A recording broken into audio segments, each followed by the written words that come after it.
and relationships. Hi, I'm Allegra Ramos, your local brain science based productivity and time management expert. And you might wonder how self care fits in with time management and productivity. Well, I believe that if you don't take care of yourself, you don't have any energy or bandwidth left over to do all of the other things that you might want to be doing in life, which is why I talk about self care so much and why I've been talking about it so much in the last 3 or 4 months, as I've been calling this a season of self care, because I know that I have personally been finding the last year or so to be challenging, both with external circumstances and things going on in my own life. And one of the things that really helped me to understand the importance of self care was when heard a mom whose child had been diagnosed with cancer saying she knew she had to be pristine. That was the word I remember her saying, pristine with her sleep, her exercise, and her food because she couldn't afford to get sick. She wanted to be in perfect health in order to show up as the best version of herself in all areas of her life. And I feel like that's just the best reason to prioritize yourself through self care because it allows you to show up how you want to be in all areas of your life, personally, professionally, relationships, all of that. And so I've been doing a season of self care. There's a QR code up here or this URL down here that you can go to and you can see all of the podcasts. I believe there are about 15 at this point. And I've been talking about all the different aspects. I started with skincare because I feel like that's low-hanging fruit. It's something that people like if your skin doesn't feel or look the way you want it to look, I feel like that was kind of low-hanging fruit. Me personally, my skin used to be so dry, it cracked and it literally felt like broken glass. That's how I would describe it to any skincare experts. I'd say, my skin feels like broken glass. What can I do for that? And then I talked about the things that you put in your body, so supplements, hydration, nutrition. Again, I'm not a medical professional, nor do I play one on the internet. These have just been things that I have found have helped me personally. Then I talked about movement and I talked a lot about fascia because I really think that fascia explains so many aches and pains and body not quite functioning the way you want it to be functioning. And it's just not well known yet. I also talked about creativity. And today I'm going to talk about relationships and how making time for people who are important in your life is also a form of self-care.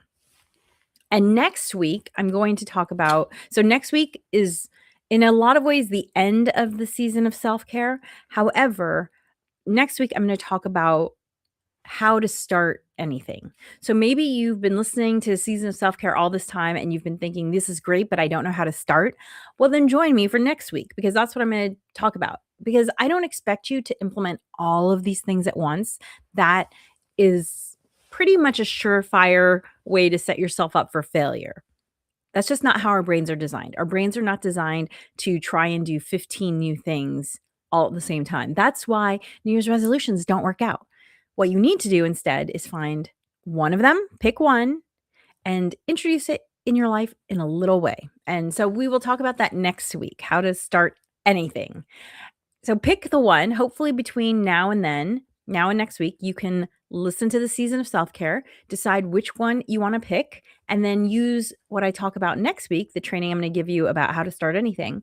Use that to help you start with the thing that you want to do. Okay, so as I've been saying, if you've been listening, thank you for joining me. If you are joining me live, you're welcome to chat. I'm happy to answer questions if I think that they need to be addressed. And if you're just hanging out listening, thank you for joining me. Be sure to like and subscribe wherever you're listening. It helps me to know what content is resonating with you. And by the way, if you ever want more from me, I did write these 4 books. They're actually workbooks and they're all designed to be read in an hour or less. And you can find those at my website, this BYW Dreams If you go there, you'll find the link to my books. So if you don't know where to start, I feel like the best place to start is the 3-2-1 Done. This was my bestseller, 3 Simple Strategies to Get Your To-Do List Done, because this book is basically kind of like helping you create more time. And who can't use more time in the day? So at the top of every podcast, I like to do a couple things. One of them is I like to share interesting facts about the countries where my listeners come from. And it's always so fascinating. My podcast is heard in over 90 countries, last time I counted. And the top ones, the US is always number one, but the top ones, there's a lot of jostling around that's been happening, which is fun.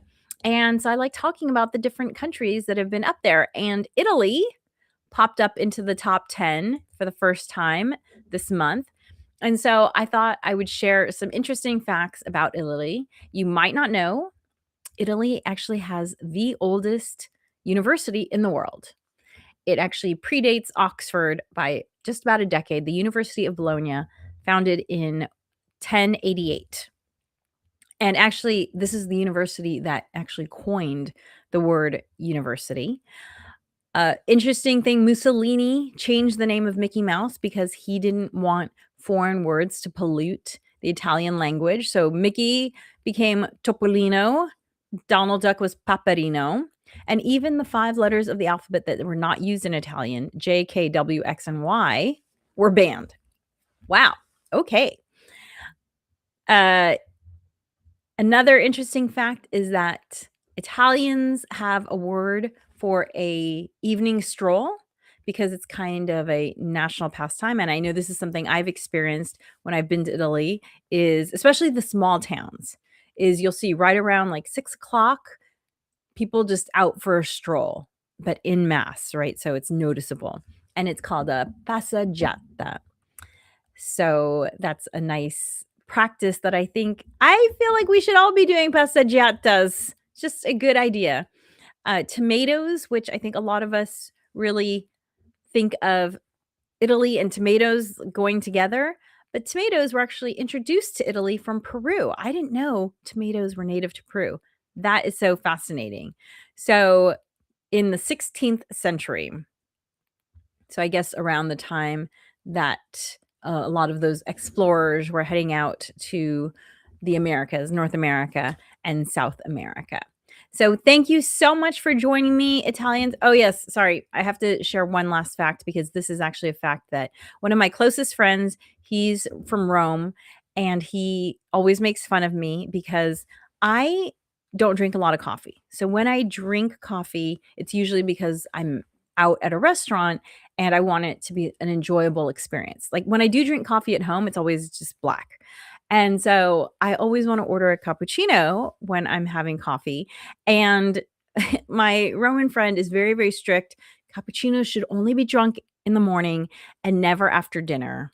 And he gets really upset with me when I order an post meal cappuccino and it's not morning time. So there you go. Interesting facts about Italy and how some Italians might take their whole coffee thing a little too seriously. Okay. So the other thing I want to do is grab a card. By the way, for those of you who are in the Southern California region, I'm going to be speaking at an event called the Reclaim Wellness Gallery. And if you go to my Instagram, you'll see lots of information about it there. And I'm trying to pull up the link for it, but the internet is not cooperating. There we go. Okay. So it's a free event. It's happening in Lakewood, California. It's a 2-day event in partnership with the California Mental Health Services Authority. So cool. I'm very excited. I'm going to be speaking about self-care is healthcare on Saturday, May 23rd at 11 a.m. And you can get free tickets. You do have to register, but the tickets are totally free. You can get them here at this URL. And I know it's a long URL, but there it is. I'm going to try and put it up as a QR code too. Let's see. QR code. Here we go.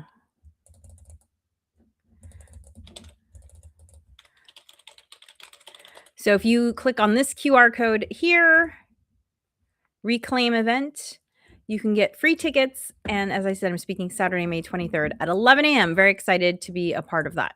It's going to be a great event. Hope I'm going to be hanging out for most of Saturday, a lot of Saturday, so I can see some of the other things that are happening. So, and it's a cool format. It's short talks, so like 20-minute TED Talk type of thing, and then the speakers will be hanging out afterwards to take questions one-on-one. And there's going to be a lot of activations, if you will, so activities that you can take part in all day long. But during the 20-minute speeches, everything will stop, but then everything will continue. So it's not like they're hour-long, it's not long sessions of listening to speakers, which I think is a really, really nice format for this kind of event. So I'm excited to be a part of it. Okay, let's pull a card from my little deck of positive chaos. Let's see what it says. Your spark can become a flame and change everything. E.D. Nixon. Oh, E.D. Nixon, thank you. I don't know who E.D. Nixon is. Your spark can become a flame and change everything. So this really speaks to me personally because I always want to encourage you and everyone to be a spark in the world. We all have a spark, and your spark is completely unique. There will never be a spark like yours again. And I think that the point of life is to figure out what your spark is, develop it, and then share it with the world. And hopefully I'm doing that today with my podcast and then with my speaking and also with my comedy. And you are doing it in whatever way you can share your gifts. Okay, so I'm going back to, so again, if you want to join me for this event that's happening May 23rd, 22nd, and 23rd, click on this QR code. And if you want to find the Season of Self-Care, this URL down here is where the Season of Self-Care podcasts are. So let's talk about relationships as self-care. I think that we've all experienced the ebb and flow of energy that happens when you spend time with other people. And there are some people who you spend time with, and the combination of you and that person, and maybe it's more than one person, but the combination of you and that person is synergistic and seems to create energy. You seem to leave that interaction feeling excited and uplifted.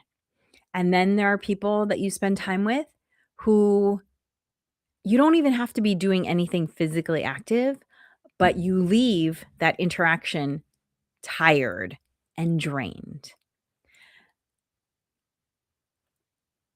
When that is the case, I would say that you have to try and seek out the people who give you energy, because again, that's what self-care is about. Self-care, the definition of self-care, my favorite definition of self-care was from this doctor at Harvard Medical School who basically, I'm paraphrasing, said self-care is doing whatever you have to do in order to thrive physically, emotionally, mentally.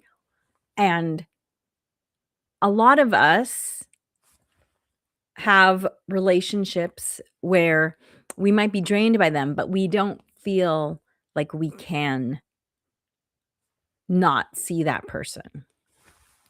And I would invite you to ask yourself, is that really true? I have seen in my, 50 years of living, I have seen the fact that, not all relationships last forever. Not all friendships last forever. Not all familial relationships last forever. Some of them are here for, as I've heard described before, for a reason, for a season, or for a lifetime. There are people who come in and out of our lives because of circumstances, because we invite them in, but for whatever reason, it doesn't work out. And then there are those people. I hope you have someone in your life that you've known for an extended period of time, because it really is a beautiful thing to know someone for decades and to know that that person has your back and you have their back. That is a beautiful, wonderful experience. However, it might not always come from where you think it's going to come from. So, there are some ways that I really work to be purposeful about making sure that I'm getting to see the people who, when I see them, we lift each other up and it's fun and exciting to be together. And one way you heard me talk about it when I was talking about automating movement, one way I do this is by going on weekly hikes with some of these people. And I'll just say women because these happen to be women. These friends of mine that I really enjoy spending time with, and we enjoy getting in regular movement. And so we decided to combine the things. And it's really fantastic because when you can find an activity that helps you to live multiple values, and if you do any search, I've talked a lot about living your values. Uh, I do believe that living your values is one of the key ways to be happier in life.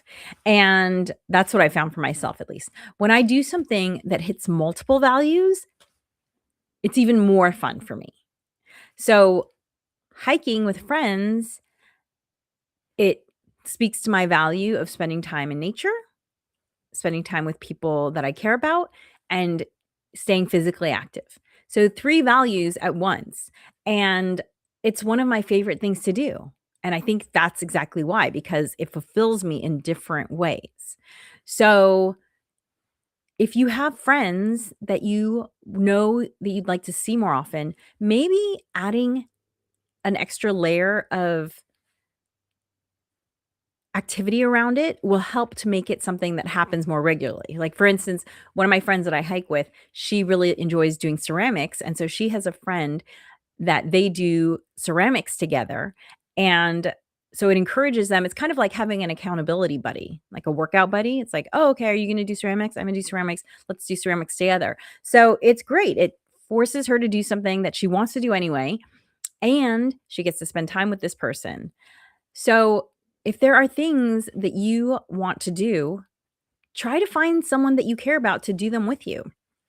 I have another friend who she wants to write a book, and because she knows that I've written books, that this is something that we talk about a lot. It just gives us another interest aside from daily life to talk about. And, book clubs are a great way to spend time with people that you care about. Maybe, again, if you do any sort of activity, like you always hear about knitting groups, like textile fabrics are an easy thing to do with other people. So find a way, maybe take a class and find a way to get someone that you think might be interested in it to go with you. And then you get to do multiple things at one time, right? You get to move forward on this thing that you've been interested in, and you get to spend time with someone you care about. So that's one way to automate it. Another friend that I do that with is the friend that I play tennis with. He's just someone I enjoy talking to and spending time with. And so we have a regular appointment. We get in some movement, we get in time together. It's outdoors. So, again, just like the hiking, it's 3 values in one. Another thing that you can do is to automate talking to people who might not be nearby. So, for instance, I have a lot of friends and family who don't live in my vicinity, and I can't see them regularly without making an effort. And what I do is I actually will put into my planner every week to touch base with somebody who is someone that I haven't talked to in months. Because, I have some friends and family who we don't speak to on a regular basis, but I want to still know what's going on in their lives. I still want to be in touch with them. And so simply putting that reminder into my planner helps to make that happen and keep those relationships alive. Another thing that I do is my closest girlfriends, I would say they're more like sisters than friends to me. We actually get together once a year in person for a little vacation. And if you followed my podcast for a while, then you've seen some of those vacations happen. I've had those women on my podcast multiple times. And sometimes we plan it around work travel that one of us already has. So we once did a group vacation in Houston, which is not a city that any of us live in, but it was kind of in the middle. It's in the middle of the country, and so it was an easy place for us all to show up. Sometimes we've gone places where one of us has family that live, and so we go there and we share space together that way, and I look forward to that event all year long. It's it's almost like when you're a kid and you're looking forward to Christmas. For me, getting together with these ladies is like that. I have so much fun, I laugh so much, and just in terms of that whole, like, creation of energy, I really feel that, and it just feeds me for it's funny because it kind of feeds me, like, going into it because of anticipation, and it feeds me coming out of it. I mean, it really kind of feeds me all year long, knowing that I'll get to spend time with this group of people all together. I have another friend who she still stays in touch with most of the people that she roomed with in college, and they get together regularly. So that's kind of filling that same niche, which I think is so fantastic. So, if you can make it happen, if you have some friends that are out of town. By the way, these friends of mine, they were really all my friends. And I they had met a few times because of my wedding and that sort of thing. And finally I said, "Hey, would you be interested in getting together for vacation?"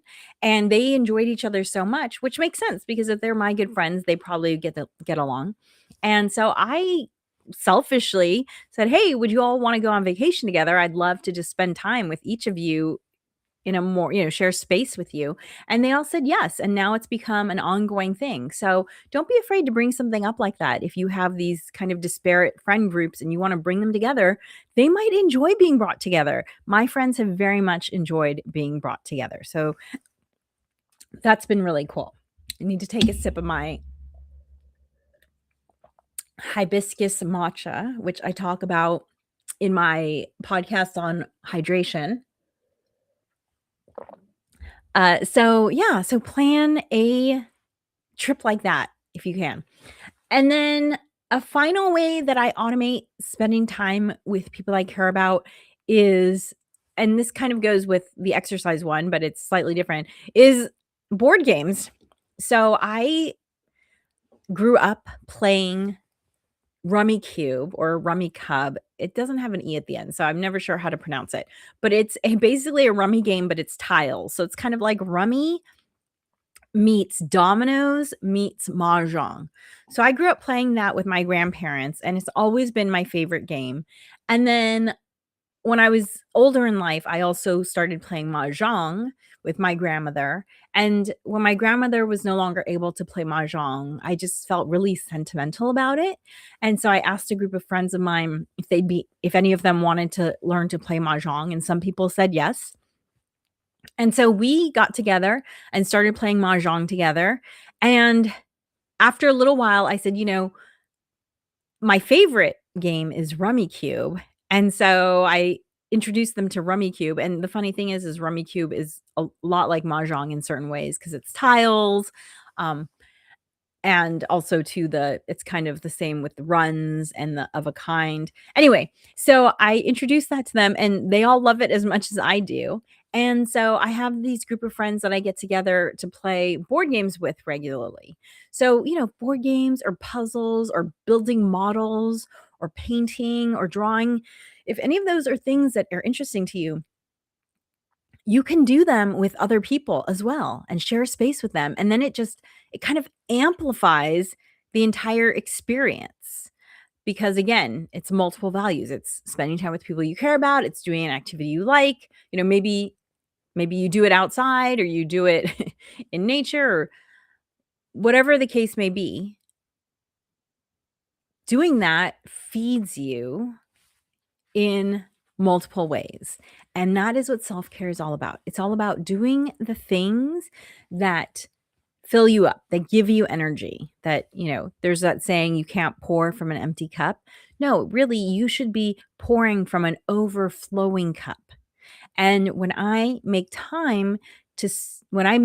sure to spend time with people that I care about who help to fill me up energy-wise, I'm always happier for it. And, I do believe that humans one of the identifying traits of humans when I was studying anthropology is that we are social animals. And the reality is that our modern life doesn't allow for a lot of in-person socializing, at least in urban environments. Maybe in rural environments is different, although in rural environments, it seems like the houses are far apart. But the more I seek out opportunities to interact with people that I like, the happier I am. And I think that speaks to the fact that humans are social animals. So if you are finding yourself down, low energy, find a way to connect with someone. So hopefully, someone that you care about, that together you lift each other up. And if not, hey, explore an interest of yours. Maybe take a class. It could be a tennis class, it could be a knitting class, whatever. There's so many of these things available to us. Take advantage of that. Make some new friends. Find someone that you share interests with. And maybe this is one of the things that is missing in your self-care rituals is time with people who matter. On the flip side, I also do want to say that there might be times in life when you feel like it's time to separate from someone, the person that you feel like is draining your energy or bringing you down. And, I think that's one of the hardest things about getting older is realizing that there are these people who've been in your life for a long time who I've always thought to myself, if I'm not enjoying this person 51% of the time, then I should not be spending time with this person. And it's a hard thing to do, especially if you're the sort of person who values loyalty and, history, which I certainly do. But I've had to do it a few times in my life. And I've always felt like the mental benefits of removing someone who is draining or, I don't wanna use some of the other terms that are more loaded, but just, when you feel like spending time with someone is not serving you, it's probably also not serving the other person either. It's just become a habit that you spent time together. So I just wanna give you permission to consider that and say, you know, sometimes things come to an end. It doesn't mean that it won't start back up later on. Maybe you all will find a way to reconnect. But there's nothing wrong with letting go of a relationship. I do think that letting go of things creates space to welcome new things into your life. So make time for the people who matter. It will do you a world of good. It will do them a world of good. I think it would uplift the whole world if we were all spending time with people we liked. And thank you for joining me for this season of self-care. I have enjoyed putting it together. I know it's been a bit of a departure from the topics I'm usually covering, at least in this amount of depth. Like I've really gone into self-care. I've never gone into it this deeply. But join me next week when I will talk about the ways to start something new and be sure to like and subscribe wherever you listen. It helps me with the algorithm and it costs you nothing. And thank you for joining me. Remember, planning makes everything easier.